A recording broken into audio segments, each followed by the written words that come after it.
Welcome to today's edition of the Rush 24/7 podcast. Yes, America's anchorman is still a little under the weather, so this is your official EIB anchor baby, Mark Stein. Honored to be back behind the golden EIB microphone, live from Ice Station EIB in far northern New Hampshire. I had a lot of emails yesterday asking how Rush is. Well, he had a jackhammer headache, uncontrollable weeping eyes, and he was projectile vomiting. And then the doctor said, well, you know, maybe you shouldn't listen to the guest host. I can't remember. Who was the guest host again yesterday? Anyway, I jest. Don't worry. Rush just has a bad cold, and he wanted to be here today, but he's still a bit clobbered by this thing, so he's resting up, and we wish him well and look forward to his return for full-strength, authentic, all-American Open Line Friday tomorrow. In the meantime, 1-800-282-2882 is the number to call if you wish to participate in America's number one radio show. I would love to hear from a Hillary Clinton fan, because they seem to be thin on the ground, and even thinner on the ground if they're male. There's a big story in National Journal today, headlined "Hillary Clinton's Problem with Men," which is basically an echo of the Slate story about Joe Biden's problem with women yesterday. Hillary Clinton's problem with men. But there's also other developments on the email front. They now have evidence that cyber attacks on her email server were originating in China, South Korea, and Germany. These are the ones that they know about once she got some product that allegedly makes you secure from these things, and that they can identify where the attack is coming from. My website has been attacked a couple of times from Iran for some reason. I don't know what these mullahs are so uptight about, but they can identify the source of the threat. And these threats came from China. These attempted cyber attacks on her server came from China, South Korea, and Germany. And as I said yesterday, you know, in a sense, the criminal investigation, the FBI investigation, the FBI is now sending agents into the State Department to seize computers to identify emails and email chains from the Clinton era. This is the woman who is running for president as heir presumptive to Barack Obama, and the FBI are going into the State Department and taking away computers. And I reckon she can probably weather all that.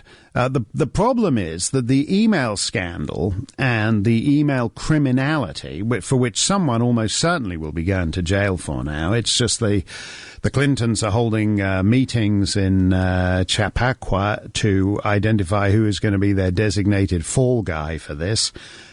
But that distracts from the fact that even without the email scandal, she's a terrible candidate. This is what this Hillary Clinton's problem with men story is all about.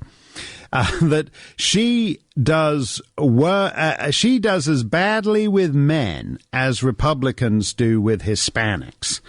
And this gets to the point about, you know, why people are worried about Trump becoming the nominee because he has high unfavorables, which might matter in certain elections. It would matter if he were running against Bill Clinton, say, but it doesn't matter if you're running against Hillary Clinton and you look at her unfavorables with men. And it helps to explain, by the way, why the whole Hillary as first female president hasn't worked to her advantage, because of these huge, colossal negatives she has among Democrat men.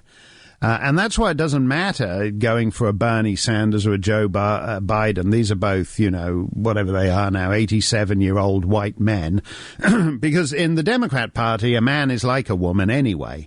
So he's not threatening or menacing in the same way, because he's a nice, sensitive new man type. So in other words, it's easier for Bernie Sanders to win over women than it is for Hillary Clinton to win over men. So she's got this male problem. She's got this other problem on the Trans-Pacific Partnership, where she was before it or she was against it. Anne-Marie Slaughter, who's an aide to Hillary, was on NPR yesterday. and I think it was yesterday, and she was, maybe the day before, and she was asked to identify what Hillary Clinton's accomplishments were, because as Carly Fiorina likes to say, flying is not an accomplishment. She flew everywhere, but what did she do? She had the reset button with Russia, which Putin is now using to conquer the entire Middle East as well, because he's basically done wrapping. He's wrapped up Ukraine, so he's now moving on, getting those warm water ports in Syria shored up. So that's the reset button in Russia. What has she got to show for it? And eventually Anne-Marie Slaughter said, well, she laid the groundwork for this fabulous Trans-Pacific Partnership. And apparently unaware that Hillary has revised her position on the Trans-Pacific Partnership, and she's now against it. She was for it before she was against it. Now, I don't hold either of her positions on the Trans-Pacific Partnership against her, because we all know Hillary Clinton doesn't have a position on the Trans-Pacific Partnership. Bernie Sanders is a genuine socialist. He is a socialist. He has always been a socialist. He is a philosophical socialist. He wants to implement it. He believes in it. He wants to spend $20 trillion establishing a socialist America. That's who he is. And he's unashamed about it. Hillary Clinton doesn't believe in anything except that she should be president, and she and her family should go around living like kings on somebody else's dime. That's Hillary Clinton's only core belief. You know, all this, I'll never stop fighting for you. I'll never stop fighting for you. Hillary Clinton believes in the Clintons. That's all. And she believes in particular that she is entitled to be the next president. She has no core beliefs to betray. None. And so it's not worth wasting time on what is her genuine position on this Trans-Pacific Partnership, because she doesn't have one. But what this aide of hers touting on NPR the Trans-Pacific Partnership as one of her great accomplishments, laying the groundwork for it, tells you this. It tells you that she can't, even as an unprincipled, cronyist, sleazy lowlife, she still can't be a competent, unprincipled, cronyist, sleazy lowlife. It's all very well saying, what we need in America right now is an unprincipled, cronyist, sleazy lowlife. But we're entitled to a competent, unprincipled, cronyist, sleazy lowlife. And what this tells you, when on the eve of her disavowing the Trans-Pacific Partnership, you've got someone going out on national radio talking it up as one of her great accomplishments, what that tells you is that this there is no control, there is no authority, there is no organization in her campaign. That in itself tells you why she's going nowhere. But this story about her poor numbers with men is very revealing, and we'll get to that later in the show today. We have some breaking news from just about 45 minutes ago. It was revealed that Airman First Class Spencer Stone, who was one of the guys who helped take down that gunman on a train going from the Paris-Amsterdam train as it was passing through Belgium. He tackled this gunman, and he survived happily, and he was awarded the Légion d'honneur by President Hollande in Paris. And he was stabbed last night outside a Sacramento bar. They did not think he would survive. This was in the early hours of Thursday morning. He suffered multiple stab wounds to the torso, and police initially thought it was a homicide investigation, but he's apparently in stable condition now, and it looks like he will pull through. It's a remarkable situation, because if you recall the shooting in Oregon that the president's going to be speaking about occurred in the college town attended by Alex Skarlatos, who was another of the men involved in pushing back on this Paris-Amsterdam train against this armed gunman. So these guys have an actuarially unlikely rate of suffering for what they helped do on this French train.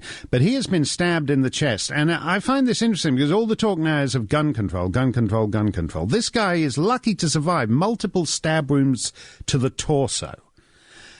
We have a situation in Jerusalem right now where they've had this series of really vicious stabbings where people are just, and sometimes not even stabbing with knives, they're just using screwdrivers and whatever they have to hand, where basically Muslims are stabbing Jews with whatever they have to hand in Jerusalem. And yet the president is still talking about gun control, as if gun control is going to be the answer to anything here. And I would like to talk today about what Ben Carson said, because Ben Carson, people can have their views on him as a presidential candidate, but there's two things that are characteristic of him. He's thoughtful. He's genuinely thoughtful. He's a soft-spoken man, but he's a thoughtful guy.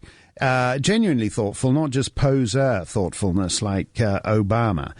And he actually gave an answer that showed he'd given some thought to what happened at this community college in Oregon. And he has been pilloried for it, whereas it's absolutely the sort, and I'm going to defend him today because it's absolutely the sort of thing you should be able to say, because it's more important than just striking an attitude about how beastly guns are, all the rest of it. Because two things you can say, even if you look at it from the Democrats' point of view, if you ban all guns tomorrow, there's still going to be over 300 million of them in the country. If you were to do what the president seems to be hinting at, you would, because he keeps citing British and Australian examples, if you were to embark on a gun confiscation program, there's still going to be 300 million guns to confiscate. That is going to be a hell of a big government program if you were to try and implement it. If you were to look at it from a pro-gun point of view, which is to say, look, okay, you've got 37 gun laws that criminals break, so let's pass a 38th gun law, and the 38th gun law will be the charm, and they won't break this one. If you look at it from a pro-gun point of view, criminals break all existing gun laws and they'll break whatever gun laws are passed. So we're still going to have things like what happened in Oregon. So the question is, what do you do about it? Ben Carson gave an honest and thoughtful answer. He, in fact, was one of the few politicians in either party to actually give some thought to the question and offer a practical solution, and he's been pilloried for it. And that's exactly what is wrong with our political discourse. So I want to say a word about Ben Carson and defend him on this position when we get back. 1-800-282-2882, Mark Steyn in for Rush. Hey, Mark Steyn in for Rush. While we're speaking about all the other ways, apart from guns, you can die, the Associated Press has a story today that it turns out over 1,310 people were killed during a crush at the annual Hajj pilgrimage in the holy city of Mecca. A couple of weeks ago. That's 500 deaths more than the official death toll that Saudi Arabia gave, because getting the corpse count correct to the nearest 500 is apparently beyond the capacities of the House of Saud. But instead, AP went through the death totals from just 17 of the more than 180 countries that sent pilgrims to the Hajj. And Iran alone had 465 of its citizens killed in this crush. Egypt had 148. Indonesia had 120. Boom, boom, boom. Next thing you know, it's at least 1,313 people die in a crush at the annual Hajj pilgrimage to Mecca. So maybe we need Hajj control. Maybe we just need to put some Hajj control laws in place that would prevent 1,313 people at least. And they've only counted from 17 of the 180 countries represented at the Hajj. Maybe we need to have Hajj control. Maybe it's the way the Confederate flag killed all those people in that black church in Charleston, maybe it's the Quran that should be blamed for killing all these people, 1,313 people at least in this Hajj in Mecca. That's the latest death count. And again, by the way, do you remember that little boy who was on all the front page of the newspapers about 3 weeks ago? A 4-year-old boy who drowned. His father was taking him from Turkey to Greece as part of all these big migrations to get into Europe. And this 4-year-old boy drowned and he washed up on the beach. And the world's photographers all photographed his poor little 4-year-old body on the beach. And it was all used as a form. This is an indictment of the entire Western world and the heartlessness of the rich world in doing nothing for this little dead 4-year-old boy who's on the beach, and we're photographing him and we're putting his picture on the front pages, and he's leading all the nightly news shows and all the rest of it. And that one little boy, this is, who was it, Stalin? One death is a tragedy, 1,000 deaths is a statistic. The death of this one little 4-year-old baby boy is an indictment of the entire Western world, but the death of at least 1,313 people during the annual Hajj to the holy city of Mecca is just business as usual in Saudi Arabia, so nobody cares about that. But we were talking about the other ways to kill people, like this poor airman Spencer Stone just stabbed in Sacramento. And what those guys did on that French train is there was a gunman, and they rushed him. The 3 Americans and a British businessman and some other middle-class professor, I think it was, joined in. And they did something that's right. You can't. The most important, vital moments are when these kind of incidents begin, and before the guy has managed to get control of the situation, taken control of the room. Your best chance of staying alive is to act in the first few seconds. And that's what Ben Carson was saying. You have to rush him. You have to do what those guys did on that French train. Everyone thinks, because the 3 Americans, 2 of them were connected to the armed forces, everyone sort of thinks vaguely they must have had guns on them. No, the guy had the guns. They were unarmed railroad passengers. And they decided to act, and they knew to act, and they rushed him. And that's what matters. And that's what Ben Carson is saying. He's not saying anything bad about the people who died, but he's saying that these things are going to occur from time to time. And you have to give we give some thought to all kinds of, we worry all that, we fill our young people's up. I was talking about it yesterday, about climate change, which in the year 2100 could affect sea levels in the Maldives. And we teach our young people to worry all the time about sea levels in the Maldives in the year 2100. Who knows what'll happen in the year 2100? Sea levels in the Maldives might well be fine. And anyway, it's a very small population, and they're all Sunni Muslims, so they can all just move to Dearborn, Michigan, and they'll fit right in. So we teach them all the time to worry about that, but we don't teach them to worry about something that, again, is unlikely, but does actually happen from time to time. And that's what Ben Carson was doing. What matters is the vital first few seconds. When somebody does something like this, you have to move fast before he takes control of the room, when he still hasn't got his landscape figured out, and how many guys are on this side of the room and how many girls are on that side, and where the doors and the windows all are. Before he's taken control of the environment, that's when you have to act. And that's what Ben Carson was saying. We have breaking news. Kevin McCarthy, who I was talking about yesterday, put his foot in his mouth over that Benghazi business, has dropped out of the race to succeed John Boehner as Speaker. Kevin McCarthy has just dropped out of the race. We'll talk about that and all the rest of today's news straight ahead on the Rush Limbaugh Show. Yes, Rush has a touch of the flu, a bit of a heavy cold, and he's just taken Theraflu and taken it easy today. But he will be back for Open Line Friday tomorrow. Don't forget, if you go to rushlimbaugh.com, you need never be discombobulated by sinister foreign guest hosts, because you can subscribe to Rush 24/7, which means what it says. You can get Rush any time of the day or night, whenever you want him. Just go to rushlimbaugh.com, become a Rush 24/7 subscriber. While you're there, don't forget to check out the Limbaugh letter.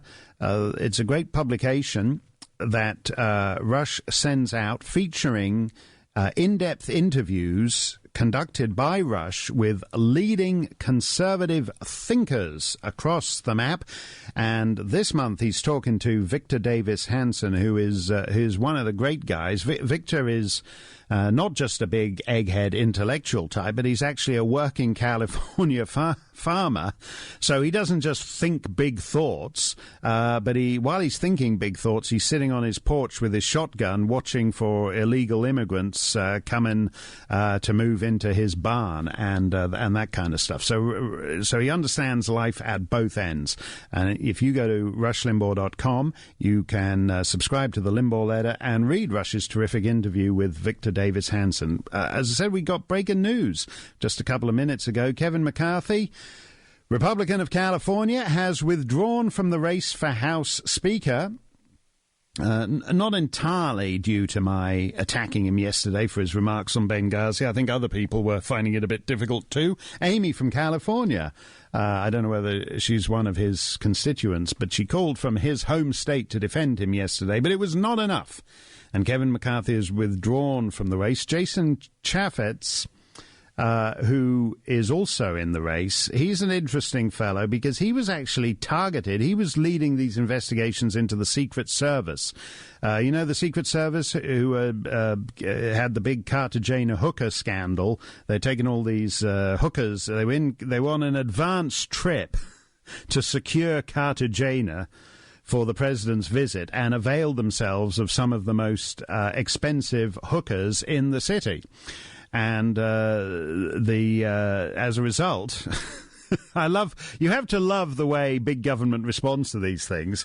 Big government, the Secret Service introduced a program making it forbidding Secret Service agents from having foreign nationals in their rooms. The issue is not that they're foreign hookers. The issue is that they're hookers. And it's not an improvement to say, well, now when they're on a top mission with the president on the other side of the world, we're going to send some Cleveland hookers to keep them company in the evening. That is not the answer to this. Anyway, Jason Chaffetz has been leading the investigation into this, and in return, the Secret Service improperly accessed all his personal information and tried to find something on him that they could stitch him up for. So it would be very interesting to see what's going to happen if he were to emerge as Speaker. But anyway, that is the breaking news. Kevin McCarthy has withdrawn as Speaker. I was defending Ben Carson, who was saying that you should, when you're in this situation, you got to rush the guy. You don't want him to be able to have the time to take charge of the room. The most important thing is to recognize who he is. He's a man who wants to kill people, and the likelihood is he's going to kill people. And so you don't want to make it easier for him to kill people. You don't want to do the shelter in place you don't want to do the get under the desk thing. They did everything he said at a college in Kenya a couple of months ago. I have a young lady over in that part of Kenya who writes to me all the time, and she was very devastated by what happened at this college. And then he asked them all, once they were all cowering and in position, he asked them all to identify whether they were Christian or Muslim, and he killed all the Christians. There was a worse case in the École Polytechnique in Montreal. A guy walks into the room. He tells the boys to go to one side of the class. He tells the girls to go to the other side of the room. And then he tells the boys to leave the room. And they go outside and they wait in the corridor. And he shoots all the women. And when he's finished shooting all the women, he walks out of that room into the corridor, past all the so-called men, and not one of them does a thing to stop him. And that guy was Gamil Garbi. He was the son of an Algerian Muslim wife-beater who evidently had issues with women. And the left up north as down here, never wastes an opportunity. So they use that as an opportunity to institute a gun registry and to denounce the violent testosterone rage in all Canadian men. That story actually exemplified the lack of testosterone. That these men, quotes, meekly obeyed, having separated themselves from the women, meekly obeyed the order to leave the room and then stood passively in the corridor as he shot all the women. The most vital time in any of these situations is the first few seconds. And somebody criticized Ben Carson, who was at the college, and says, you wouldn't know what it's like. It's all very tense. It's all very traumatic when it's there, when it's happening. And that's true. And that's why we should teach people how to think about these things before it happens. And that's what Ben Carson is doing. He's saying, look, everyone complains about these gun shootings. Every time they occur, oh, some school here, some college there, some church there. Well, why don't we actually accept that there are these people in our society and they're going to be trying this once every 6 months, once every 4 months. Somewhere it's going to happen. Why don't we think about it and actually have a strategy for dealing with it? Don't let the guy take control of the room. Charge him. Your odds are actually pretty good if you think about it, if you act in the first few seconds, and you do it before he's had a chance to take control of the room. Ben Carson said about the only useful thing that anyone has said in all the pitiful sound bites where people are just, like the president, rushing to the airwaves to default to his anti-gun thing. Ben Carson actually said something of practical value. And it is of practical value. I was in Iraq about a month after Saddam Hussein fell. I was there on my own. I drove over the border from Amman, and I didn't give a lot of thought to it. Except I'm not a brave guy. I'm not particularly in shape. If I have to run a long distance, I get rather out of breath and puffy. So I'm not terribly nimble when it comes to running away from danger. But I gave a bit of thought to what would happen if things turned bad. And remembering what happened to Daniel, Pearl, and all the rest of it, you think to yourself, you don't want to get in the car. If you get in the car with these guys, you're dead. So you've got to give some thought as to what you're going to do if they're trying to force you to get into the car.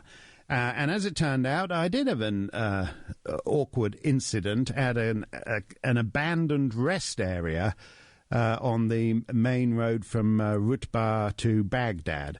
And as I said, I'm not a brave guy. I'm not a fit guy. I'm not in SEAL Team 6. But like Ben Carson, I want to live. And I think about these things and the decisions you make in the first few seconds, which is his speciality. He's operated on people who are on the verge of death. And anyone who's been in an operating room knows that something, you plan your operation, it's going to take so many minutes, you're going to do this, you're going to do that, and something happens. There's something, 3/4 of the way through, something funny goes on, and, we've all seen on the hospital dramas, oh, we're losing him. And Ben Carson has been in that situation and knows that in that split second, the decisions you make will determine whether somebody lives or dies. And that's what he was doing when he gave his answer on what people should do in this college situation. He thinks a lot about life, and he understands that the most important decision in those situations is when you act in the first few seconds before the guy has taken control of the situation. And Ben Carson, I'm not saying I support him for president. I've got a lot of problems with him when he talks about foreign policy and everything. But on this issue, he's getting a bum rap from almost everyone in the media. Mark Stein for Rush. We'll take your calls straight ahead.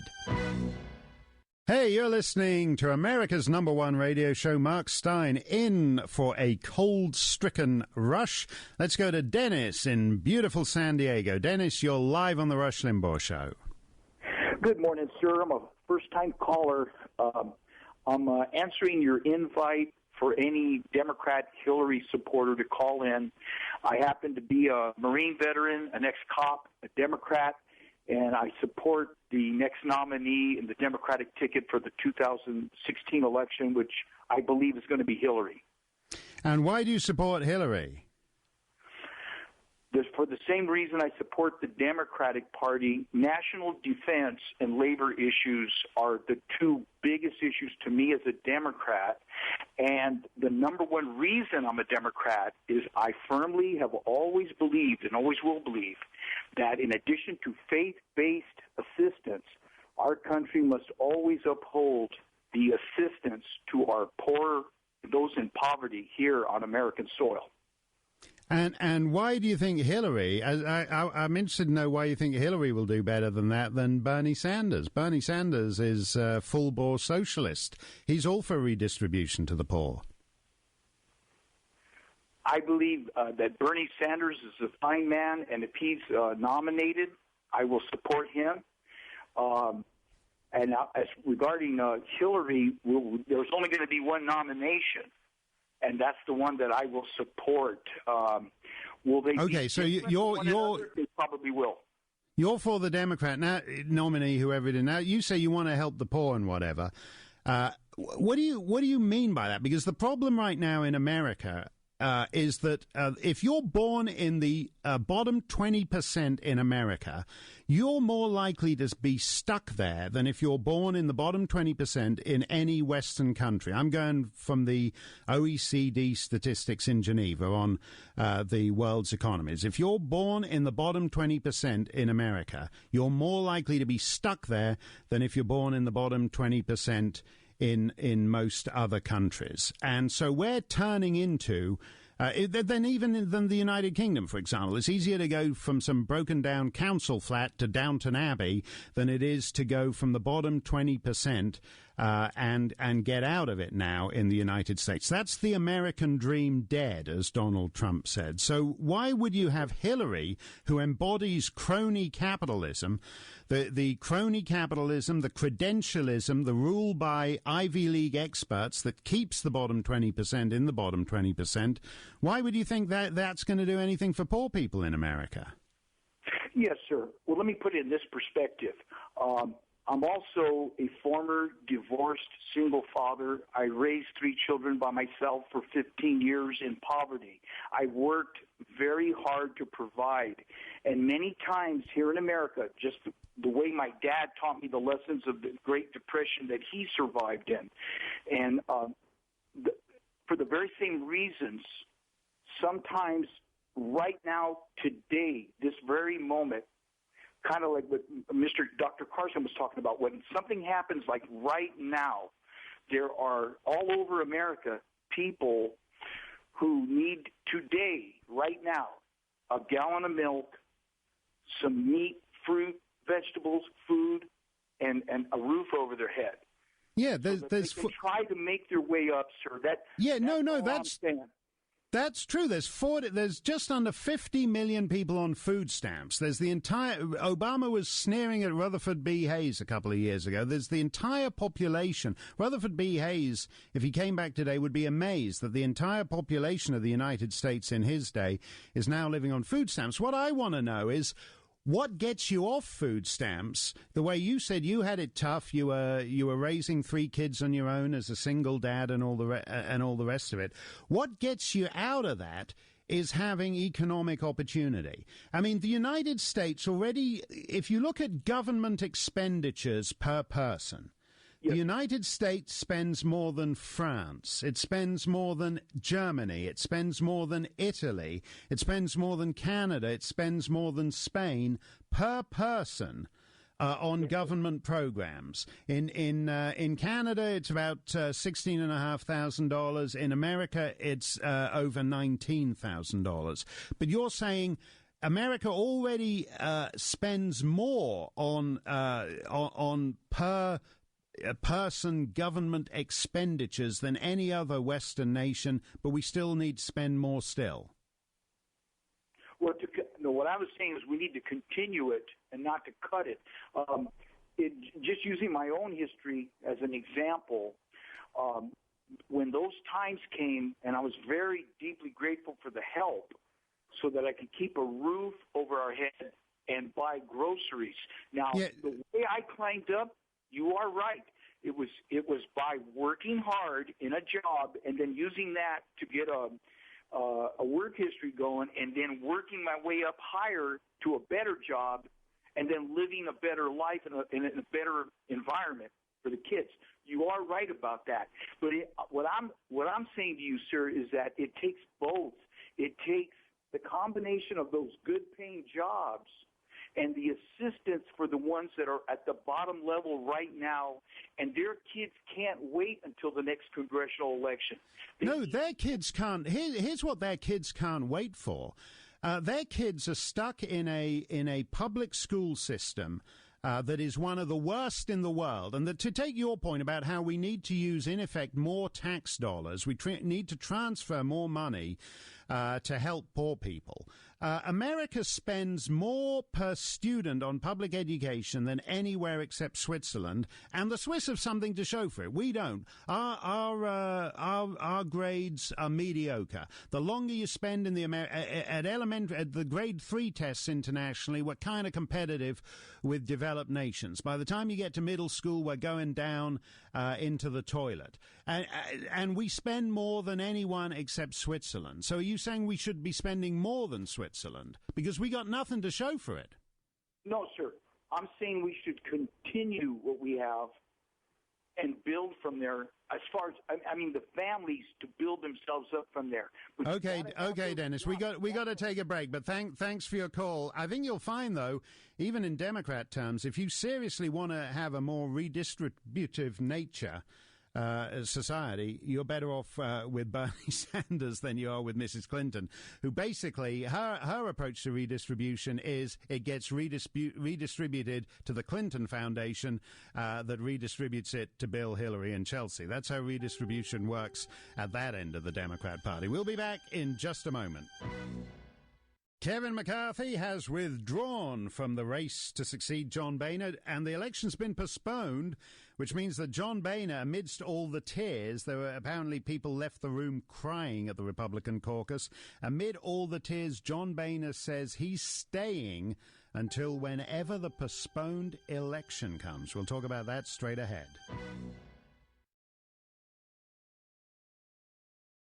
Back for full strength, Open Line Friday tomorrow. In the meantime, while America's anchorman takes a well-deserved day to recuperate, this is your official EIB anchor baby, Mark Stein. Honored to be with you, direct from Ice Station EIB in far northern New Hampshire. Yesterday, I was talking about climate change because of Ted Cruz's magnificent performance with this chump Aaron Mayer, who heads the Sierra Club, who doesn't know anything. He heads an organization devoted to environmentalism and doesn't know anything about it. And he just repeated the 97% consensus line, and I demonstrated from, I think it's page 295 from my new book, A Disgrace to the Profession. On page 295, there's an explanation of just how bogus this 97% consensus is. It's 75 out of 77 hand-picked scientists. That's what it is. 75 scientists, of whom 90%, I think it's 92.6% or something come from the United States, and there's a tiny little clump from Canada and hardly anyone from anywhere else. And that's what that means. There's actually more scientists quoted in my book opposing the 97% consensus than are in the 97% consensus. But climate change never stops because they got this Paris conference coming up in a few weeks' time. And we're going to have this drip, drip, drip, drip, drip all the way to the Paris conference, because the Paris conference, as they said about the Copenhagen conference 6 years ago, is really about global government. That's what a guy called Herman Van Rompuy, whom you may not have heard of. No reason why you should have heard of him. He calls himself President of Europe, but he's basically an obscure Belgian. And then the French and the Germans decided to put him in and head up the European Commission. So he's no longer just an obscure Belgian anymore. He's an obscure Belgian with President of Europe on his business card. And he said that this Copenhagen thing, it was going to be the first year of global government. It didn't work out that way, but maybe it will at Paris. And good luck with global government, because I'd like to know what polling station, what town hall, what school gym you go to vote out global government. But two proponents of that, Michael R. Bloomberg and John F. Kerry, the former mayor of New York and the current Secretary of State, have written a piece called "All Climate Change is Local." And they're talking up this coalition called the C40 Cities Climate Leadership Group. Because urban centres are now home to half the global population. And so they're talking about how vulnerable cities are to climate change and why it's mayors who are in the forefront of battling climate change. Now, you know this is because I was on air the time this happened. Michael Bloomberg got a snowstorm. The guy who regulated the salt out of your cheeseburger couldn't actually regulate any salt onto Fifth Avenue in Midtown Manhattan in a snowstorm. He was actually in Bermuda. He used to fly off to when he was mayor in New York. He spent like four days a week there, and the rest of the time he was at his pad in Bermuda. So he was actually in Bermuda when the snowstorm hit, and he can't get his municipal trucks to get salt onto Fifth Avenue. But climate change, global climate change, that he can solve. A couple of years later, so-called Superstorm Sandy hits. This is a guy who can regulate the maximum size of your big gulp soda. So he can regulate the Coca-Cola out of your soda cup, but he can't keep the Atlantic Ocean from washing around the New York subway. And it's very simple. It's very simple why the New York subway filled up with water. It doesn't have a flood barrier. The New York, New Jersey coast doesn't have a flood barrier because no one can build anything here. No matter how much, go back to that caller we were talking about in the first hour of the show from San Diego, no matter how much money we spend at big government, we don't build anything with it. All we do is increase paperwork and bureaucracy. So you can't look, Obama goes around saying, oh, well, only government can build the Golden Gate Bridge and the Hoover Dam. He doesn't build any bridges or dams. So Hurricane Superstorm Sandy, which wasn't that super, put all this water into the New York subway because they didn't have a flood barrier. London has the Thames barrier. The Netherlands has a big flood barrier. St. Petersburg in Russia has a fabulous flood barrier, but nothing gets built here because because the environmentalists have put in a 47-year zoning process. So they discover some rare kind of buttercup somewhere along the New Jersey shore, which would mean that you'd have to have decades of approval meetings before any flood barrier could be built in. So the guy who can't get a flood barrier for his city claims that he can. If all the mayors get together, they can change the climate of the planet. And this is in this is a piece that Bloomberg and John Kerry have written just ahead of the Paris talks to say that cities are in the forefront of climate change. And yes, certain American cities are in the forefront of climate change. If you look at Chicago and Baltimore, say, hundreds of people every month are lowering their carbon footprint to zero in Chicago and Baltimore. Every time you look at the weekend news on first thing on Monday morning in the Chicago Tribune, you can read about all the people who've lowered their carbon footprint to zero in those environmentally responsible cities. And that's what the people who can't actually do anything about things happening now in their cities want enough money and enough power to be able to solve the problem of sea levels in the Maldives in the year 2140. That's what climate change is. But don't worry, because as that bozo who heads the Sierra Club, President Aaron Mayer of the Sierra Club, told this Senate committee, the science is settled. 97% of scientists, he says, agree on this, that there's no debate, the science is settled, no debate. On a totally unrelated topic, it turns out that whole milk is good for you after all. The United States government has had to back away from decades of dietary recommendations because science finds no connection between whole milk and cardiovascular disease more than 40 years after urging people to stop using it. It turns out, just like my book, that the science behind the initial recommendation was flawed and known to be so at the time. Just like my book. My book is about the big global warming hockey stick and the fact that for the entire half of the first half of the 15th century, it relies on, to tell you, they predict a millennium of temperatures. It relies on two Canadian trees, to tell you the temperature for the entire northern hemisphere. Flawed science. This is exactly the same thing. The whole milk scare. For 40 years, the government's been, whole milk's bad for you. Don't have that whole milk. When I was a kid, we used to get the milk, straight from the farm. And as kids, we loved to scoop the cream off the top of the milk. Full fat milk. Oh, it's beautiful. Can't beat that. Can't beat the taste of that. But instead now, for years, you stuck behind them in Starbucks. Oh, well, I'll have a decaf macchiato. Oh, I better make it a decaf skinny macchiato.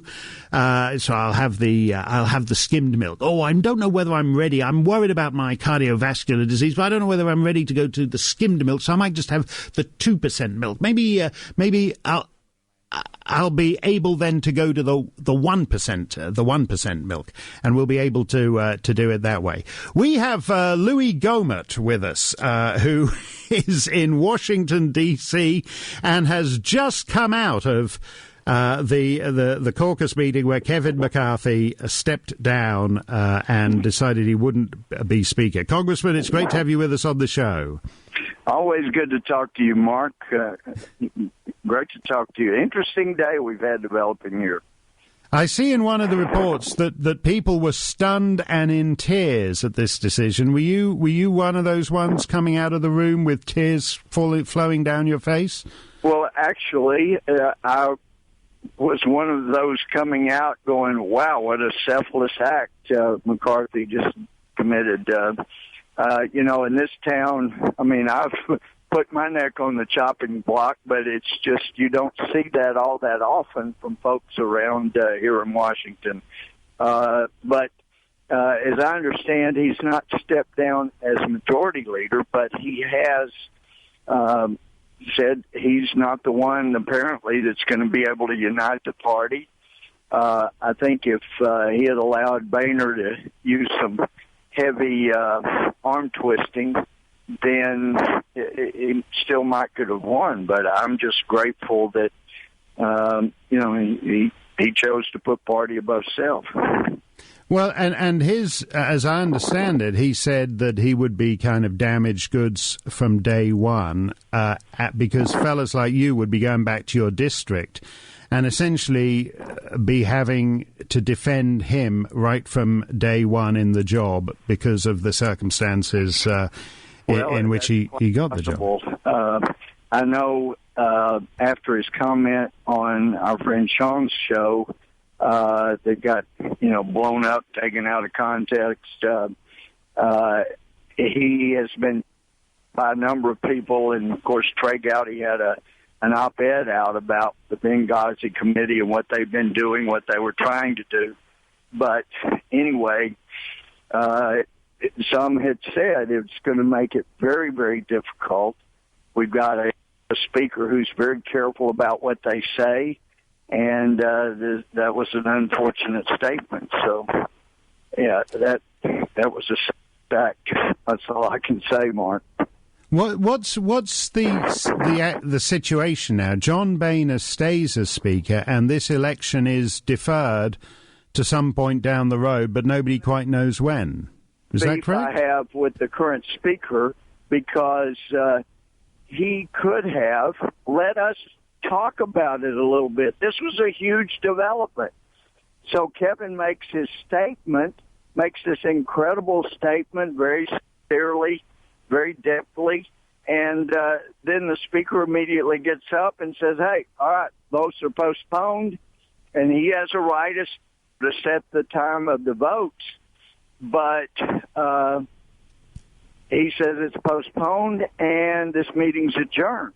Well, that's been one of our problems speakership. Instead of letting us have some input on, he just immediately decides to postpone. Why couldn't we have talked about it? Why couldn't we have two other candidates there? What do we go ahead and have the election? But no, he chose to immediately postpone and adjourn, which sounds like, gee, he must be planning on trying to find somebody else that he could get behind and push through.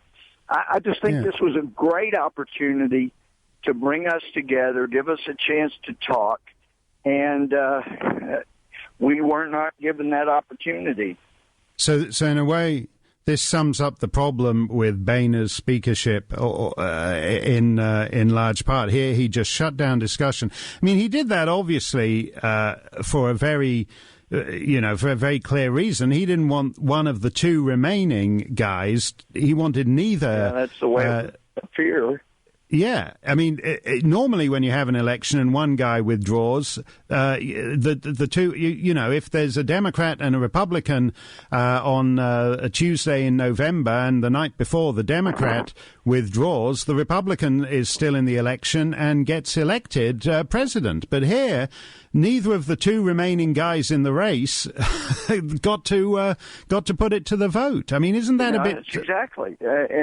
So, but that again, Mark, points to the problem we've had for the actually, I guess, going on 10 years, that he has been majority leader and then minority leader and then speaker of our party.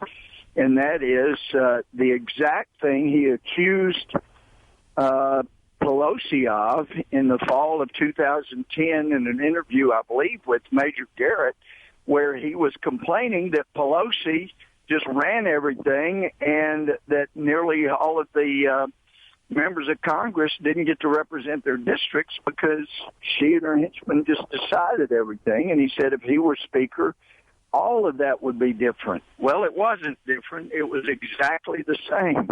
Yeah, that's true. Thanks for identifying what actually is the takeaway from all this. Is that now the election is on hold until the Boehner-McCarthy grouping can decide who's going to be their candidate to put in the race. As you say, that's like he basically shut down any discussion of this and kicked you guys out of the room. I gather one of your colleagues emerged from the room with a full plate of barbecue and slaw. And that's because the meeting wasn't long enough for any of you to tuck into any of the goodies there.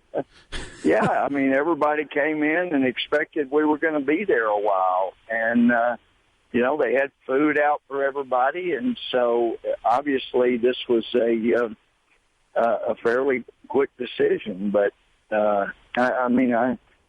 think it was awesome for Kevin to make this kind of decision. I mean, Mark, when you put party ahead of self-ambition, I mean, that's kind of what we hope more people around Washington would do. No, he did the right thing. He did the right thing there, Congressman, and he deserves to be congratulated for that. Thanks for your call. We're coming up hard on a break that I got to take. How that works. Okay, Mark. Thanks a lot, and thanks for keeping us up to speed. We'll discuss it in the rest of the show as we proceed. 1-800-282-2882. Kevin McCarthy withdraws from the race, and Speaker Boehner ends the race. There's going to be a new election sometime down the road, but we don't know when. Mark Stein in for Rush. More to come. Mark Stein in for Rush on the Excellence in Broadcasting Network, and it was great to hear a view from Congressman Gohmert from inside the room. Basically, as I understand it, Kevin McCarthy made his statement, and Speaker Boehner said, that's it, the election postponed, and there will be no further discussion. The meeting is adjourned. What's going on here? What is, as I said to the congressman, when you've got a multi-candidate election and one guy withdraws, you don't postpone the election. I mean, this is Banana Republic stuff. If you've got three candidates running in an election and one of them withdraws, you don't say, oh, well, there's only two candidates left now, so we're postponing the election. John Boehner is doing a Banana Republic move. He and Kevin McCarthy, they can't get Kevin McCarthy through this election, but they don't want either of the two remaining candidates to become Speaker. Daniel Webster not the Daniel Webster from New Hampshire, this is some new Daniel Webster from Florida, or Jason Chaffetz from Utah. So they say, okay, one guy's out of the race, so now there's not going to be a race. Now there's not going to be an election. There is something parliamentarily malodorous about that. It is not. I do not know on what basis John Boehner has done this. John Boehner is Speaker of the House, and he announced his resignation as Speaker of the House, and there was going to be an election.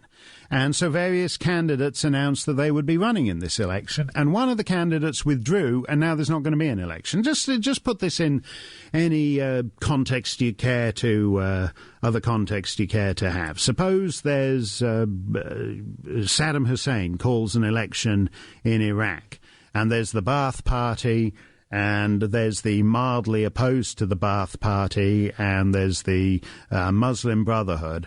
And the Ba'ath Party guy self-detonates, so he has to withdraw, and Saddam postpones the election until they can find some guy who can beat the other guy. That's what's going on here. It's like not this does not smell as it should smell. And Boehner, who resigned as Speaker because he knew he wouldn't survive a vote, is now apparently acting Speaker for as long as he wants to be, until he can find a candidate that this time he can nursemaid through to victory, and then it will be safe to hold the election again. And that's what I mean when I say it's parliamentarily malodorous. This is not an appropriate way to do things. And if I were one of the other two one of the other two candidates, I would be furious about this. I'd be interested to know what both Chaffetz and this new Daniel Webster have to say about it. But beyond that, the rest of the caucus should. The rest of the caucus is just being treated like sheep. Look, Boehner's gone. He's out of the speakership. Now he's saying that because his designated successor has self-destructed, the election is going to be postponed and he's going to stay on as acting Speaker. This is the Republican Party as it controls the House of Representatives. Rush is a little under the weather today, but he will return tomorrow for the real deal. Open Line Friday. You need not be discombobulated by any sinister foreign guest hosts if you cannot wait till 12 midday Eastern, 9 a.m. Pacific on Friday. You go to rushlimbaugh.com right now and sign up and become a Rush 24/7 subscriber, and you can have Rush 24 hours a day. You can get Rush in any medium you want. You can get him on video via the Didacam. You can get him in audio. You can get him in print. And you get all this extra stuff by becoming a Rush 24/7 subscriber. You can also subscribe to the Limbaugh letter, which is terrific interviews conducted by Rush. I'm in there, I think about this time last year. But in this month's issue, it's a magnificent interview with the great Victor Davis Hanson. I just wanted to finish up on that thought I was having, half-baked as it was, before we went to Congressman Gohmert for the breaking news from the meeting, from the Kevin McCarthy meeting. It was Mark Sanford, by the way. I said I'd seen somewhere or other that some guy had come out of the meeting with a plate full of barbecue and slaw, and it was Congressman Mark Sanford. He's the Appalachian Trail hiker, isn't he, from South Carolina? He was the one who, it turned out he kept saying he was hiking the Appalachian Trail, and they would be going, wow, this is like the 5th time this month. And it turned out he'd be just going to the airport and getting on a plane and flying off to his Latin American love nest. But he's now apparently a congressman, and he emerged from this meeting with a full plate of barbecue and slaw. That'll keep you going for a couple of days when you're hiking the old Appalachian Trail.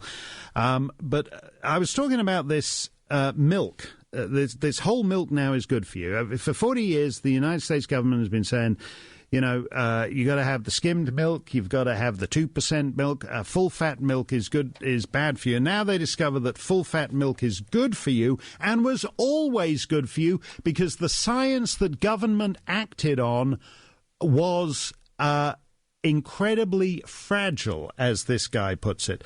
They're talking here about full-fat milk. The vibrant certainty of scientists claiming to be authorities on these matters is disturbing, George V. Mann, a biochemist at Vanderbilt's med school, wrote in the New England Journal of Medicine. Ambitious scientists and food companies, he said, had, quote, transformed a fragile hypothesis into treatment dogma, unquote. Transformed a fragile hypothesis into treatment dogma. That's exactly what they have done with climate change. They did it here with this whole milk business. That's exactly what they've done with climate change. Government, on the climate, it's worse because government essentially pays scientists to do research justifying more government. It's all very circular, In the old days, Sir Isaac Newton and Charles Darwin weren't government scientists looking for government grants. But these guys, that's the way the system works now. You get a government grant to come up with an answer that government wants and one that generally justifies more government. So we have an entirely circular business. So we see the president of the Sierra Club, an activist group that depends on maintaining this scare, testifying to Congress to demand more EPA regulations. So it's an entirely circular process. The government gives grants to scientists to produce research justifying more government. And what happens is that a fragile hypothesis, as George V. Mann, this biochemist at Vanderbilt's med school, says, a fragile hypothesis gets transformed into treatment dogma. In other words, unsound science, unsettled science gets locked into government policy. And that's exactly what's happened with climate change. That's what's happened with the hockey stick. And that's the process that I talk about in my book, A Disgrace to the Profession, which is about the impact of this kind of this cartoon climatology on government policy and the disaster it's been. And as we work our way up to Paris, as we see in this piece by John Kerry and Michael Bloomberg, there's going to be even more of that as we move forward. Let's go to Sam in Quad Cities, Iowa. Ground zero in the presidential campaign, where both Bernie Sanders and Donald Trump are ahead. I won't ask which of those Sam supports, but Sam, you are live on the Rush Limbaugh Show. Great to have you with us. Yeah, it's great to be talking to you. Thank you for taking my call. I wanted to go back to the gentleman who called earlier from San Diego. Oh, yes. And, I'm sorry, go ahead. No, you go ahead. Yeah, it was Dennis from San Diego. He wanted to help the poor. Right.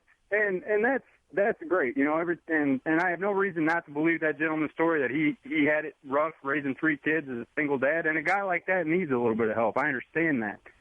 But the thing is, it seems like the Democratic Party and the liberals, they seem to think that it's their job to determine what the upper echelon's fair share is. And it's the people who are in poverty's job to determine what the fair share of the people who aren't in poverty is. That's crazy to me. I mean, if somebody has less than somebody else, if somebody's walking and they see somebody driving a Cadillac, they determine that, hey, that's not fair. I should have that too. So it's their job to take care of me. That's not how it's supposed to work. That's crazy to me. And to get yourself out of poverty, you can go to school in this country for free now. You can go to a community college, get your first 2 years done, not only for free, but you can make money doing it with the Pell Grant and financial aid and everything else that's available. So don't tell me that you can't get yourself out of poverty. If you don't want to do the work to do it, that's on you. That's not on anybody else. That's not my responsibility to take care of you because you don't want to go to school. I mean, that's the Bernie Sanders view, Sam, is that these guys are poor because you're rich, and so that the way to make them less poor is to make you less rich. And what I don't understand from Dennis in San Diego or Hillary Clinton or anybody else, where the end point is here, because America already has a more progressive tax system than Canada or Scandinavia or Belgium or the Netherlands. In other words, the rich here pay a greater proportion of the tax than they do in what we think of as far more left-wing countries. So how much is enough? How much do they need to take from you, Sam, to make the poor less poor? That's because that's the Bernie Sanders, that's the Hillary Clinton, that's the Dennis from San Diego answer. And what's crazy about that is I'm actually glad you said that. When I got out of the Marines, I did my time. I did 4 years. I did a combat tour, and I got wounded. I got out, and I had a family to support. I got a job as a roughneck working on a rig, and I worked a lot of overtime because that's how it worked, and I wanted my family to have a good life.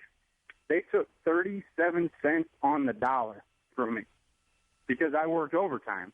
Right. And that went to help people who didn't work. So because I decided to work extra to support my family, they're going to take more money from me to give it to people who don't work? Right.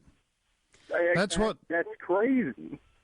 And that's that's what Bernie Sanders actually wants more of. He keeps citing those Eisenhower 90% tax rates from the 1950s, that we should have even higher marginal tax rates, so that if you work overtime, instead of paying 37 cents on the dollar, you should maybe pay 53 or 65 cents on the dollar. That's Bernie Sanders thinking on that, Sam.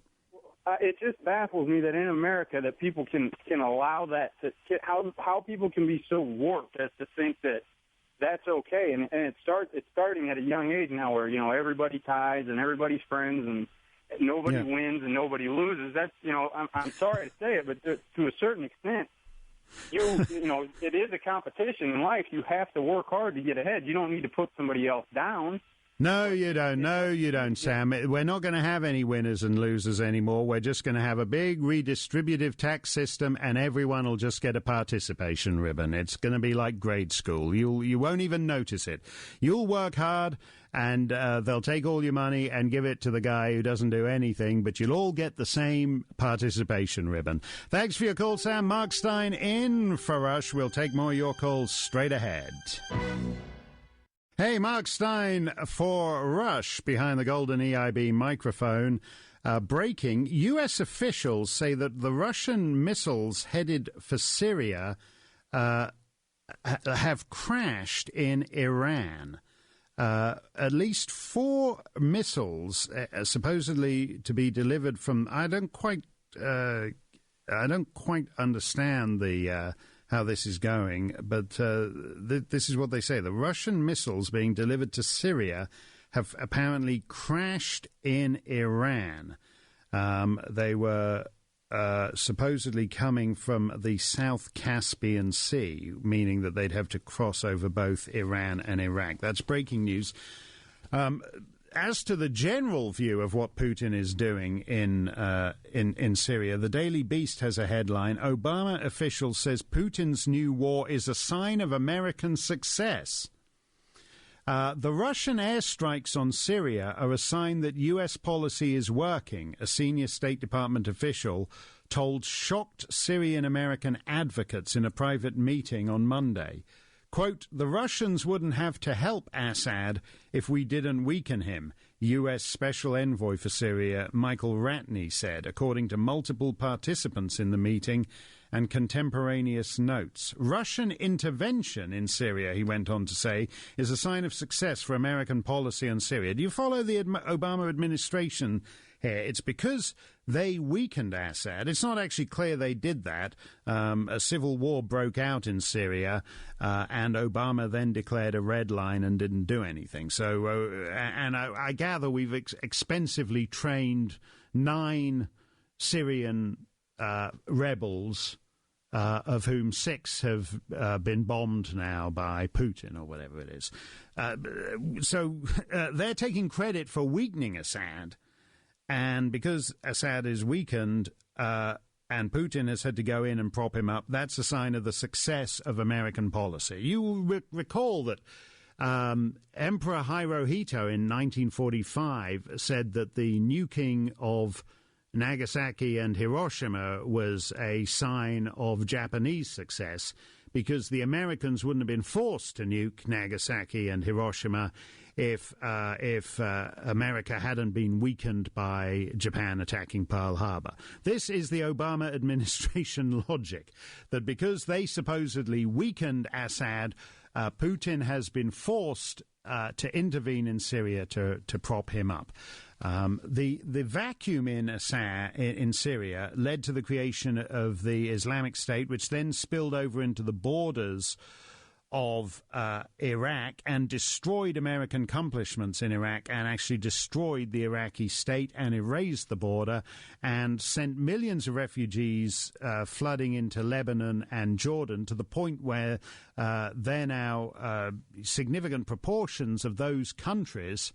The people living in Lebanon and Jordan are actually Syrian refugees. They've destabilized the entire region. These mysterious stabbings, for example, that are going on in Jerusalem, in Israel at the moment. It's not clear to me whether that isn't just these guys acting on the Islamic State's advice to just kill people with whatever you have to hand, whether it's a knife or a screwdriver.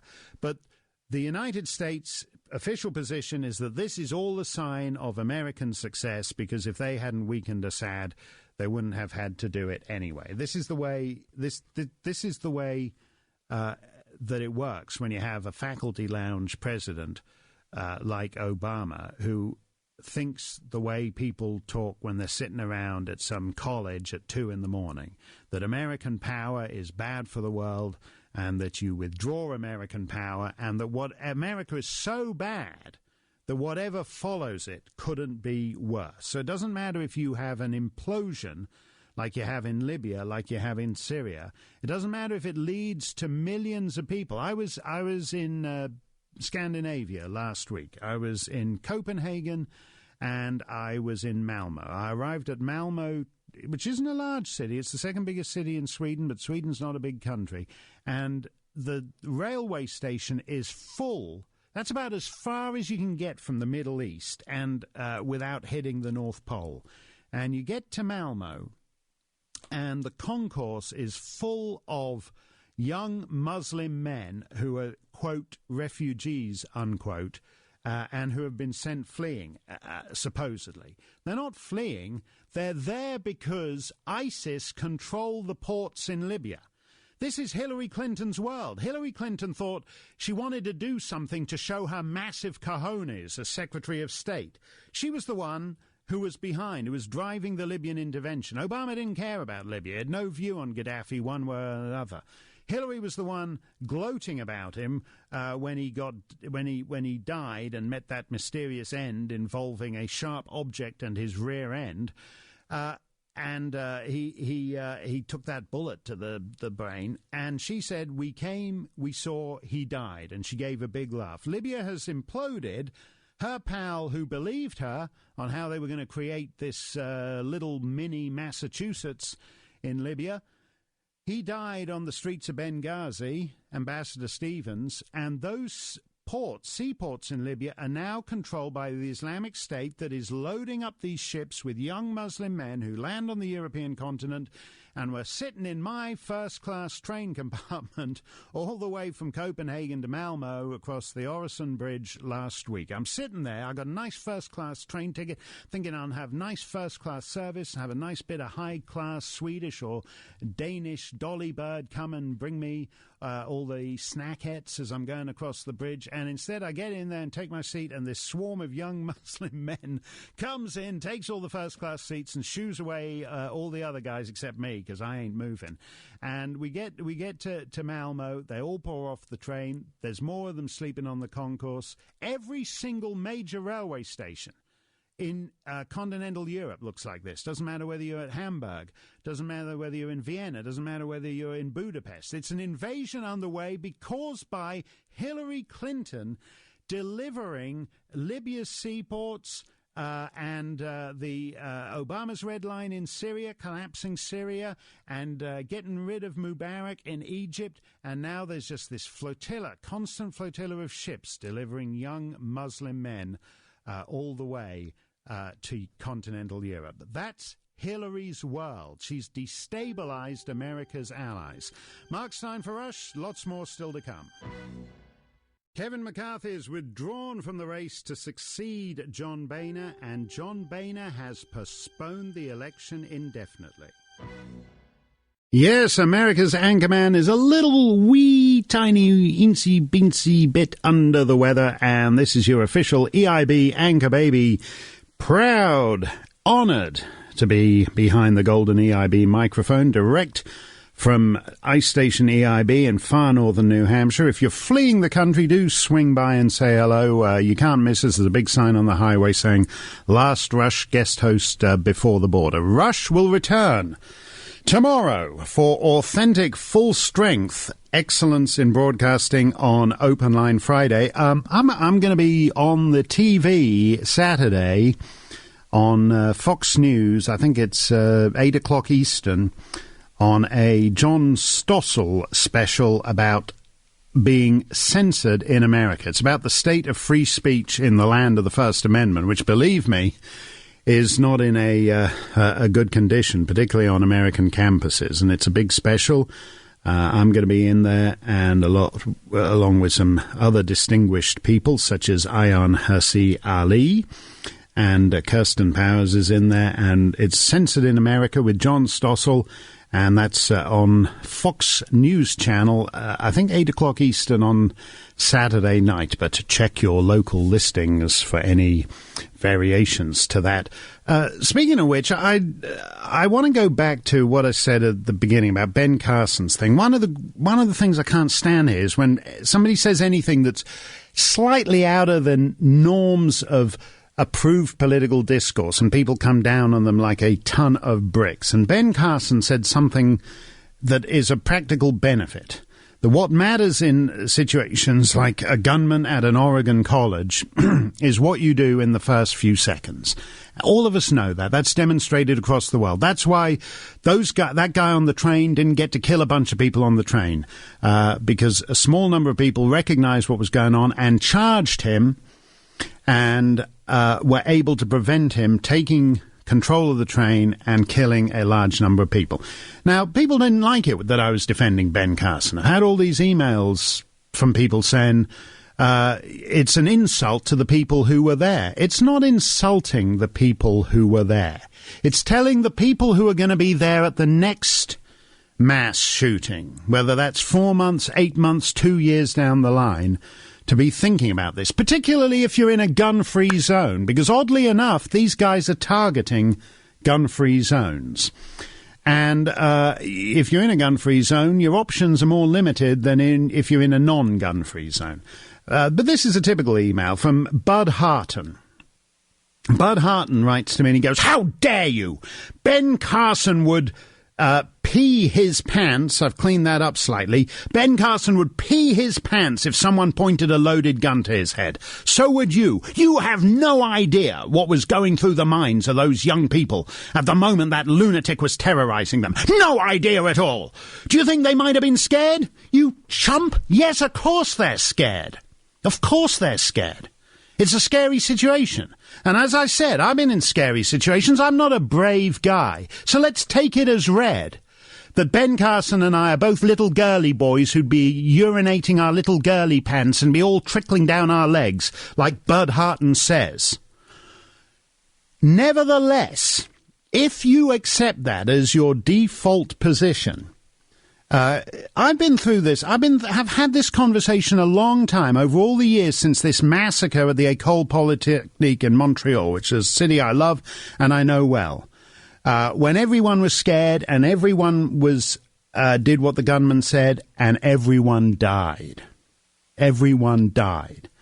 And what you do when you write stupid emails like this guy Bud has just written to me is you make, as Kathy Shadle, a great Canadian blogger, says, what you do is you make this horrible, enervating, corrosive passivity the default setting in these situations. And that leads to double-figure body counts. The reason there was no double-figure body count on that train is because, basically, as far as I can gather, because some people didn't want their names brought forward and other bits and pieces, but there were 5 people involved. There were 3 young people, 2 of whom had had military training. And I understand the military does give you a certain amount of training in what to do if you're unarmed, but in this situation. But even if it doesn't, even if I'm wrong on that, the military does train you to calculate risk and calculate response when you're in high-stress situations. That's part of what being a soldier is all about. The other people were just some middle-aged sales guy. I think he was 61 or something from the United Kingdom, and then there was like a 55-year-old professor from Paris or something like that. Then they haven't had any special training. They don't, but they get the message when they see the other guys charging that this is it. This is make or break. The actions you take now are going to determine life or death. Ben Carson understands that. He's not whether or not he urinates down his trouser leg when someone puts a gun to his head. He's been in stressful situations where he's had to do things that most of us couldn't do in order to save a baby's life. And so he understands how to make decisions in high-stress situations. But let us take Bud Harton's point right, that he and I are both little girly men. Him because he's just some pansified little doctor boy who doesn't know anything about the real world, and me just because I'm some dweeby weirdo foreigner, and foreigners are by definition a bunch of pansies, and we don't know anything anyway. So let's take all that as read. The point is, if you accept that people are just going to be terrified and paralyzed, you are saying there is no alternative. You're saying the body count will be determined by the killer. The body count will be determined by the killer. That's no way to do it. You change the odds. You're like the guy who charged the guy and took 7 shots. We don't know how many deaths he prevented, but he understood that in those split seconds we are called upon to act, and the decisions we make determine it. So I'm not saying I'm a big brave guy. I'm happy to take on 3 guys with guns. I'm happy to charge them and take them all out just through the sheer power of my mighty shoulders. And Ben Carson isn't saying that either. But he's saying it's time to give some practical advice. The world is a lot more dangerous than it used to be. And our governments are making life more dangerous. As Donald Trump likes to say, America is importing all these rapists. So we have Kate Steinle dead in San Francisco. So there's been we have all these people that are being imported into the country to cause all kinds of trouble, according to Donald Trump. In Germany, they're thanks to Angela Merkel, they're importing all these other people, and there's all these rapes and things going on in all the camps. It's a dangerous world out there. We teach our children stupid things to worry about the hypothetical situation of sea level in the Maldives in the year 2100. But we don't teach them and that's the global warming alarmists may be right on that. So it may it may not be hypothetical. There may be a very tiny chance of it actually coming true. But these things happen regularly in the United States, and it's best to understand what it is that's happening and what we can do to mitigate it. And what I loathe, as I said, I've had this discussion a long time, since the Montreal shootings, and I'm sick of being told by Bud Harton that all we can do, that if you speak on this, you're just some swaggering blowhard when in fact you'd be wetting your little girly pants. Let's so stipulate all that. Let's say Ben Carson and me are the biggest fairies on the planet. It doesn't matter. Ben Carson is still performing a public service by asking us seriously to think of what we can do if we find ourselves in that situation, and to know instinctively your best chance of surviving that situation. And he is doing us a great service by saying that. And that's one reason to keep him in the race. He's a thoughtful guy, and he thinks outside the box, and he says things that are outside the box. And he's not insulting anybody, and he's not insulting the people who were there at the time. He's talking about the people who are going to be there next time. And maybe that's not unconnected with what John Stossel and I are talking about on Saturday night on Fox News, because we spend some time talking about college campuses where people are worried about microaggressions. And they give some thought. They have structures created for microaggressions, so-called microaggressions, where somebody uses the wrong word, somebody takes offense at the wrong word. Somebody takes offense at some little thing that's posted on some website, and they have real structures to do that. But they don't have any real structures to do with these things that happen enough times and have enough similar qualities that we ought to actually have a practical approach to them. And that's what Ben Carson was offering. And I would like it if, at the very least, people did not attack him for what he didn't say. He's not putting down anything that those kids did in that. There was a lot of individual bravery at that college campus, and we should learn from that. But what matters is not whether he's a little girly boy or I'm a little girly boy or any of the other stupid things this halfwit is saying. What matters is that we try and actually inculcate in people some kind of response to it. We could all, the guys on Flight 93 could have wet their trousers. But at some point they decided that, they weren't going to wet their trousers and they were going to act. That's the lesson of that French train. The three young guys acted, and then the flabby old 61-year-old businessman and the 55-year-old French professor or whatever he is, then they joined in. Because, as I said the day after, courage is contagious. Courage is contagious. And if you make non-courage, if you make passivity the default lever of society, if you basically put the gun-free zone mentality everywhere, then basically we're like deer waiting to be shooed into the headlights to be run over. Mark Stein in for Rush will take your calls straight ahead.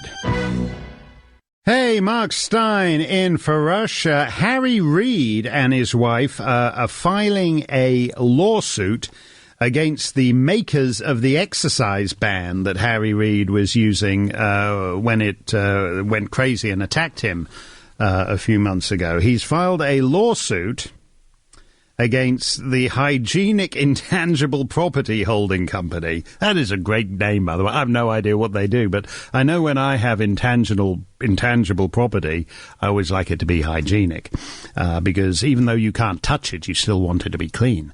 Harry Reid has filed a lawsuit against the Hygienic Intangible Property Holding Company in Clark County District Court in Nevada for this exercise ban that just suddenly went bananas and attacked him, and he's lost vision in his right eye. He looks like when you see him in the center, he looks like somebody out of The Sopranos. These days, he's got the big black shades and everything on, but he's now. I don't know that goes far enough though. Because this is like Hillary's thing to sue gun makers, isn't it? It's the same thing, suing the exercise ban. The exercise ban attacked him, but I do think we could do with exercise ban control. And I don't know why we don't actually have more exercise band control. I mean, Harry Reid, people maybe need to have training, may need to have license. You shouldn't be able to just go around with an exercise band in your pocket. You should be able to have an exercise band-free zone. But at any rate, Harry Reid, who was attacked by this exercise band, is now launching a suit against the Hygienic Intangible Property Holding Company for this exercise band of theirs going crazy and attacking him. Let us go to, is it Margene in Salt Lake City? Is that correct, Margene? Did I say that correctly? You did. Thank you. Oh, what a lovely name. How good to have you with us. I don't know where that... Rush keeps a list of his 10 favourite ladies' names. I don't know whether Margene is on it, but it certainly ought to be just bubbling outside the top 10 at number 11 or 12, if it's not actually up there at position 7. I would imagine. I hope so. I certainly hope so. Great to have you with us on the show. What's on your mind today, Margene? I've been thinking a lot about our government wanting to basically strip us of our weapons. And what I've concluded is the number one reason why we should be allowed to keep our personal weapons is because we've never been attacked in this country. We've had little pockets of attacking, but we've never been attacked. Recently on our own country ground. And I think one of the reasons why is because other countries know that most of us are packing. And in our early history, when things happened, our citizens took up arms, joined the armies, and were ready to go because they knew what they were doing. They didn't have to be trained. We were armed and ready. Right. And I just, I think that's a point that people miss, is if we lose our weapons in this United States, we're going to be sitting ducks in a lot of ways. So. There's a lot of truth in that, but what was interesting about Obama's statement, because normally he talks fairly generally about gun control, and this time round he was specific. He actually named the United Kingdom and Australia as, quotes, countries like us, unquote, and he actually he was, if you understood what he was talking about there, he's talking about gun confiscation, Margine. He's not talking about, he's now commending the example of government gun confiscation. Do you think that's what he's got, the Democrats are moving to the next stage on this? I think if we don't fix it, it's going to happen in the next 5 or 10 years.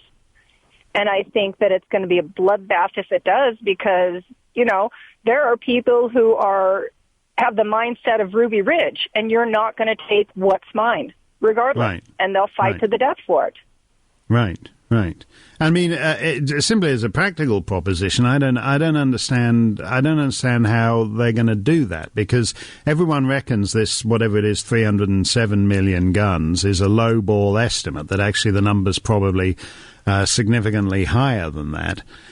And I don't even understand how you would institute that. I mean, why? The question is, because Hillary Clinton's now on board with this. The only way they could do it, they couldn't do that. But what they could do is they could somehow make it legal to sue gun manufacturers, and because at that point they will drive gun manufacturers out of business, or at any rate out of the country. I mean, do you think that's also something they're serious about, or whether they're just posturing on this? I don't think it'll ever happen. That's like me choking on a piece of bazooka. I can't go and sue the company for chewing on a piece of gum that I bought. Right. Right? No. It's stupid to think, and these are going to be throwaway cases.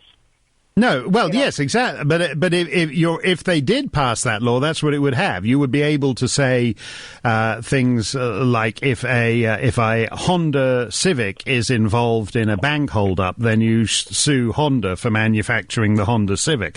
You're right. That's what it would. That's what it would. That's what it would lead to. So does that mean that they're going to sue the Lugs shoe company because that's what the perpetrator was wearing too? Yeah, that's right. When he held up the bank and he ran out of the bank, he was wearing Uggs. So we're going to have to sue, and we're going to have to mandate stickier shoes so he can't run so fast.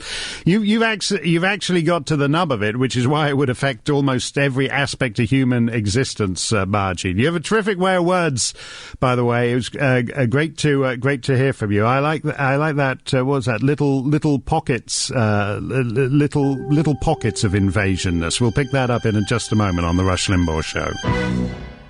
When we were talking about with Margine, and she said America had never been invaded, and she said, well, okay, we've had whatever it was, small pockets of invadedness, whatever it was she said, and I chuckled because I thought she was being a little Canuckophobic there and putting down the War of 1812. If you remember when the British Army did invade little pockets of America. Detroit, in fact, was under British occupation. The U.S. governor of Detroit was drunk when the troops showed up and prematurely surrendered, and so the British Empire wound up administering Detroit for a couple of years. And actually that would probably be the best answer if they could persuade the Canadians to reoccupy Detroit. But I thought I thought Margene was just getting in a little Canuckophobic dig there. I was up in Canada a couple of years ago with an American friend, and we were walking across the concourse, and the Royal Canadian Mint had a display stand of their commemorative coins marking the 200th anniversary of the War of 1812. My American chum was absolutely horrified. Couldn't believe that she didn't understand how anyone could want to commemorate 200 years of such a thing. So I thought Margene was just indulging in a little Canuckophobia there. But if America can somehow persuade Canada to reoccupy Detroit, it would solve an awful lot of problems. Rush 2 days ago was talking about we're erasing Western civilization. That's essentially what all this stuff has in common. You take any itsy-bitsy little story in the news, and that's what modern progressivism is about. This week, the head of the Native American program at Dartmouth College, which was actually set up as a school for Indians, by the way, was... so I believe Indians still go for free to Dartmouth College. So actually qualifying as a Native American at Dartmouth is actually something of some value. But the head of the Native American program, who was appointed a few weeks ago, called Susan Taff Reed, and she is a supposed Native American, and she belongs to the Eastern Delaware Nations. And she has just been forced out of her job. She's not being fired or anything. She's being reassigned to some department at Dartmouth College that has nothing to do with Native Americans. Because a genuine Native American, who is a Navajo, discovered that this Native American has a bit of a same problem as Elizabeth Warren had, in that she was trading on being a Native American, but actually isn't a Native American. She's not a Native American. Susan Taff Reed of the Eastern Delaware Nations, and Dartmouth, whoever mans the Dartmouth College Diversity Outreach Recruitment Department, because this is how you can't just advertise the job now. You've got to have certain people to fit certain jobs. So they have a whole department at Dartmouth College that exists for just diversity recruitment. You've got to go out and find, we're a bit lacking in lesbians, so can you go out and rustle up a couple more lesbians? We need a couple of Hispanics here. We need a Native American here. So they found this Native American, Susan Taff Reed of the Eastern Delaware Nations. And then it turned out that actually she doesn't have a drop of Indian blood in her. Now, I'm going by the official diversity component thing of the new segregationism. One drop is enough. You know, Elizabeth Warren, when she got into trouble, because she claimed to be the first, she was publicly declared to be Harvard Law School's first woman of color. And as I said on this show, she's the whitest white since Frosty the Snowman fell in a vat of whiteout. And when she claimed that she'd entered an authentic Native American recipe to Pow Wow Chow. And the authentic Native American recipe for the Pow Wow Chow cookbook turned out to come from Cole Porter and the Duke of Windsor's favorite restaurant in Midtown Manhattan. And it was some crab recipe, because we all know that the Native American tribes in Elizabeth Warren's Oklahoma like to spear the authentic Oklahoma crab as it comes across the plain. You know, Oklahoma, where the crab comes sweeping across the plain. It's in the state song. And so Elizabeth Warren eventually said that she was actually 1/32nd. I think she's 1/32nd Indian. And that's enough to make you Harvard Law School's first woman of color. I wanted her to run for president just because she would be our first woman of color as president. How exciting. She would be the first Native American president in the White House. That would be terrific. But this woman isn't even 1/32nd.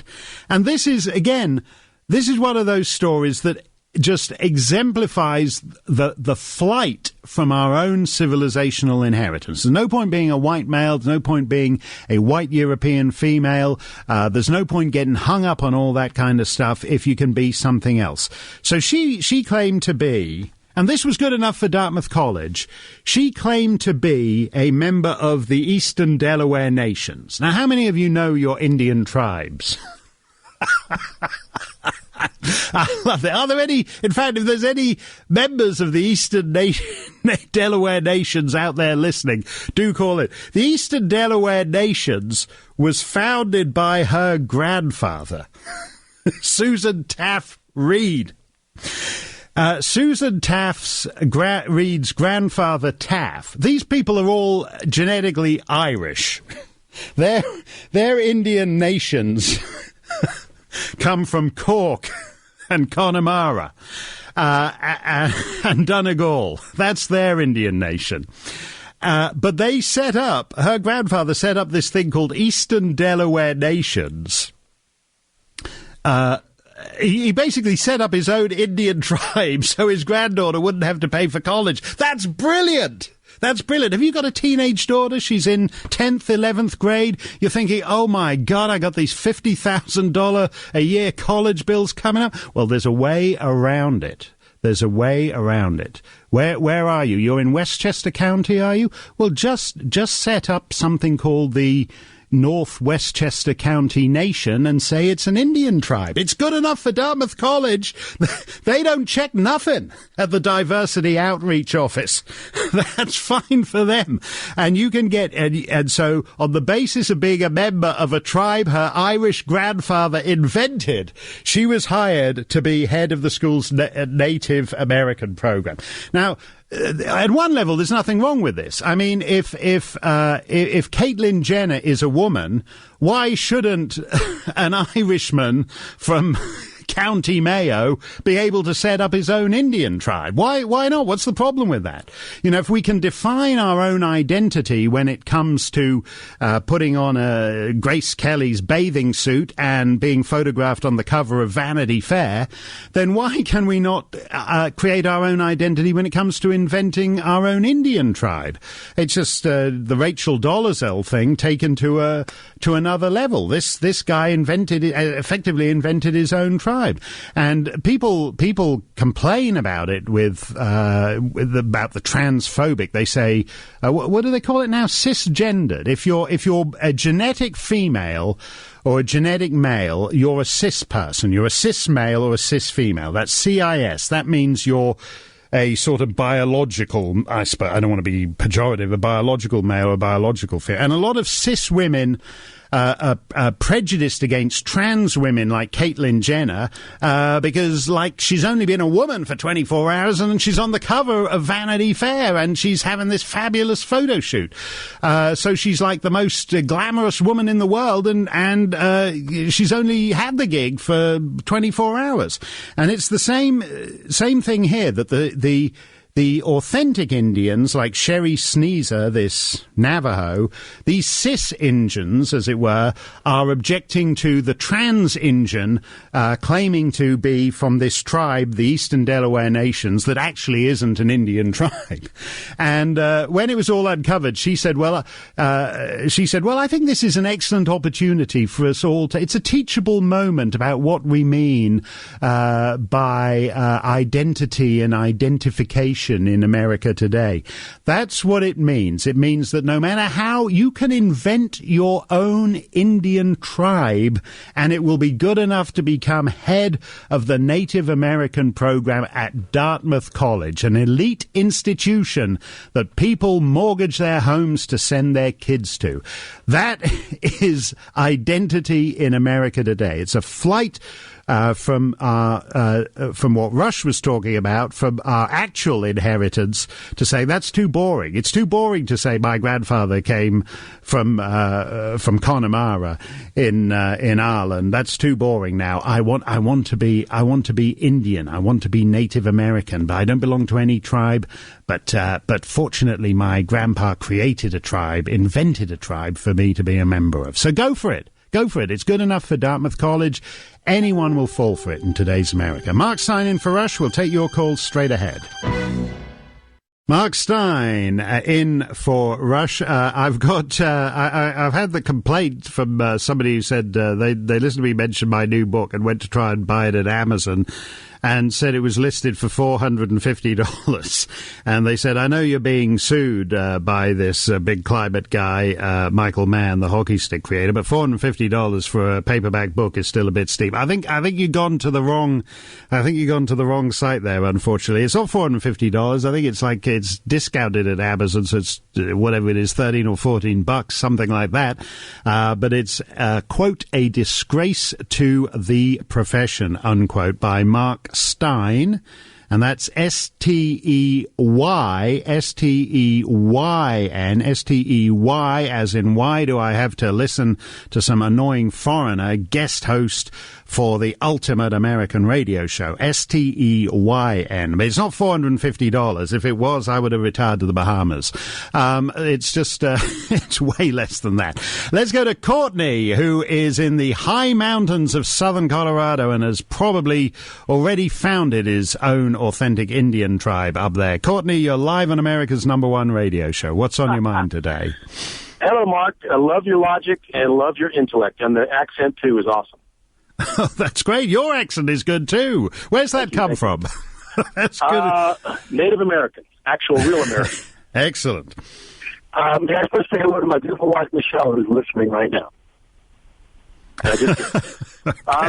Listen, Mark, you're back to this Boehner discussion. I don't think that this idea of his that we stop the vote at this point is necessarily a bad idea. Let me tell you why.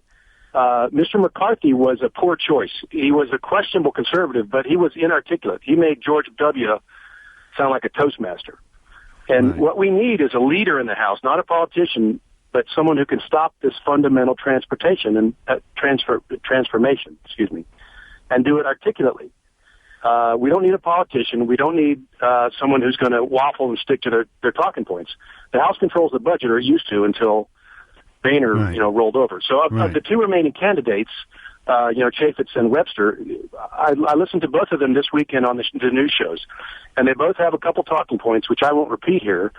But they stuck to those talking points like politicians. That neither of them said we're going to stop the fundamental transformation. Neither of them said we're going to do what the people sent us to Washington to do, to defund Obamacare, to stop the unconstitutional amnesty policy.